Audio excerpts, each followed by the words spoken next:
In 2023, Nvidia briefly became more valuable than Intel. For most people, that didn't seem shocking. But inside the tech world, it meant everything. Because for decades, Intel wasn't just another chip company. It was the company.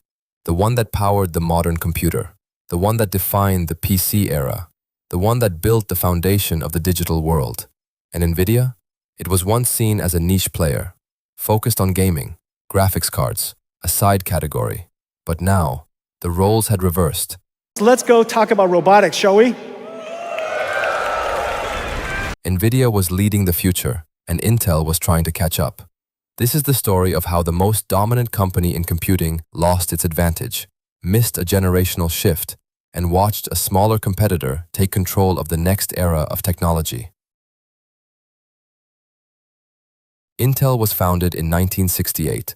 By the 1980s and 1990s, it became the backbone of personal computing. Every major PC brand relied on Intel processors. Microsoft built Windows for Intel architecture. Developers optimized software for Intel chips. The entire ecosystem was built around one standard: Intel Inside. It wasn't just a slogan, it was a guarantee. If your computer had Intel, it worked. And that level of dominance created something incredibly powerful: control. Intel didn't just sell chips, it defined how computing worked. Through the early 2000s, Intel was unstoppable. It dominated CPUs. It led in manufacturing. It pushed performance forward year after year. Competitors existed, but none could match Intel's scale, or its ecosystem, or its influence. At its peak, Intel wasn't reacting to the market. The market was reacting to Intel. But dominance can create a blind spot, because when you control the present, it becomes harder to see the future. While Intel was perfecting CPUs, the industry was quietly changing. New types of computing workloads were emerging: graphics, parallel processing, machine learning. These tasks didn't rely on traditional CPUs in the same way. They required something different, something faster for specific operations. And that's where Nvidia made its move, the bet that changed everything. Nvidia wasn't trying to compete with Intel directly. It focused on GPUs, graphics processing units, originally built for gaming, rendering images, processing visuals. But GPUs had a hidden advantage. They could process many tasks at the same time. Parallel computing. And that made them perfect for something new: artificial intelligence, machine learning, data processing.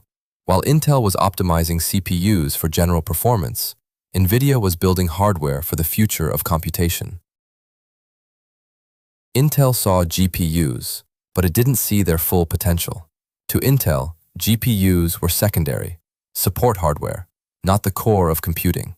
So it stayed focused on CPUs, improving speed, improving efficiency, following the same roadmap. But the industry was shifting, not away from CPUs, but beyond them, and Intel didn't move fast enough. The AI explosion. By the late 2000s and 10s, artificial intelligence began scaling rapidly. Companies needed more computing power, not just faster, but different. Training AI models required massive parallel processing, exactly what GPUs were built for. And Nvidia was ready. It didn't just build hardware, it built an ecosystem. CUDA, a software platform that allowed developers to use GPUs for general computing. This was critical, because hardware alone isn't enough. Developers need tools, and Nvidia gave them those tools. The ecosystem advantage. Once developers started building on Nvidia's platform, switching became difficult. AI companies, research labs, tech giants, all began using Nvidia hardware. Because it worked, because it was optimized, because it was already integrated. And that created a network effect. The more people used Nvidia, the stronger it became. Intel didn't have that advantage. It had hardware, but not the same level of ecosystem lock-in.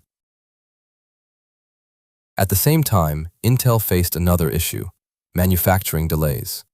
For years, Intel led in chip manufacturing, but as processes became more complex, delays started happening. Meanwhile, competitors like TSMC moved faster, producing smaller, more efficient chips. Companies like Nvidia benefited from this because they didn't rely on their own manufacturing. They focused on design, and partnered with the best manufacturers. Intel tried to do both, and that slowed it down. The competitive pressure. By the early 2020s, Intel was facing pressure from multiple directions. AMD improved its CPUs. Apple started designing its own chips. Nvidia dominated AI hardware. The landscape was changing, and Intel was no longer leading it.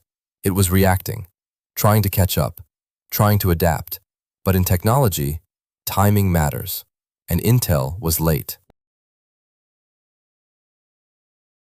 Then came the moment that made everything clear. AI demand exploded. Companies needed GPUs, massive quantities. Nvidia became the default choice. Its revenue surged, its valuation skyrocketed, and suddenly, the company that once powered gaming graphics was powering the future of AI. Intel still had a massive business, still generated billions, still produced critical hardware, but it wasn't leading the next wave. And that's what mattered. What actually went wrong?